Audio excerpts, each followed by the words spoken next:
Sir ನೀವಂದ್ರೆ ಈಗ education ಅಂತ ಹೇಗೆ ನೀವು ಡೇಟಾಬೇಸ್ ಕಲೆಕ್ಟ್ ಮಾಡ್ಕೋತೀರಾ? ಇಷ್ಟೇ ಜನ ಇದ್ದಾರೆ, ಅವ್ರಿಗೆ ಹೇಗೆ ಪ್ರೊವೈಡ್ ಮಾಡ್ತೀರಾ ಸರ್ ಈ ಯೋಜನೆಗಳು? ಇಲ್ಲ, ಮುಖ್ಯವಾಗಿ ನಾನು ನಿಮಗೆ ಹೇಳಬೇಕಂತ ಹೇಳಿದ್ರೆ, ಒನ್ನೇ ಎಜುಕೇಶನ್ ಸೆಕ್ಟರ್ನಲ್ಲಿ what we are doing is, ನಮ್ಮಲ್ಲಿ ಒಂದು first component is residential school, okay okay, and second component is day schools, and third component is ನಮ್ಮ post matric and pre matric hostels we are having.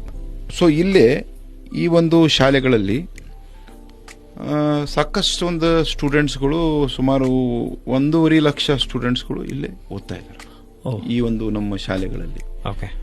ಮತ್ತು ಇದರ ಜೊತೆಯಾಗಿ ಇದು ಅಲ್ಲದೇ ಏನು ಹೊರಗಡೆ ಇನ್ಸ್ಟಿಟ್ಯೂಷನ್ಸ್ನಲ್ಲಿ ಓದ್ತಾ ಇದ್ದಾರ ಆ ಒಂದು ಸ್ಟೂಡೆಂಟ್ಸ್ಗೆ ನಾವು ಸ್ಕಾಲರ್ಶಿಪ್ ಮೂಲಕ ವಿ ಆರ್ ಸಪೋರ್ಟಿಂಗ್ ದೆಮ್. ಅದರಲ್ಲಿ ಸಾಕಷ್ಟು ಪ್ರೀ ಮೆಟ್ರಿಕ್ ಆಗಲಿ, ಪೋಸ್ಟ್ ಮೆಟ್ರಿಕ್ ಆಗಲಿ, from first standard to PhD ವರೆಗೆ.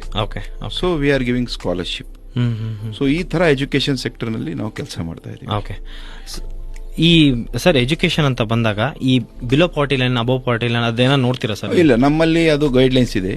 ಸೊ ನಮ್ಮ 2 ಲಕ್ಷ ರೂಪಾಯಿ ಪ್ರತಿ ವರ್ಷ ಇನ್ಕಮ್ ಮಿತಿ ಇರಬೇಕು. ಆ ಮಿತಿ ಒಳಗಡೆ ಏನು ಒಂದು ಎಸೆನ್ಷಿಯಲ್ ಏನ್ ನೀಡಿ ಪರ್ಸನ್ಸ್ ಇರ್ತಾರ ಅಂತವ್ರಿಗೆ ಸಪೋರ್ಟ್ ಮಾಡೋದು ನಾವು ಎಜುಕೇಶನ್ ಕೊಡೋದು ಕೆಲಸ ಮಾಡ್ತಾ ಇದ್ದೀವಿ.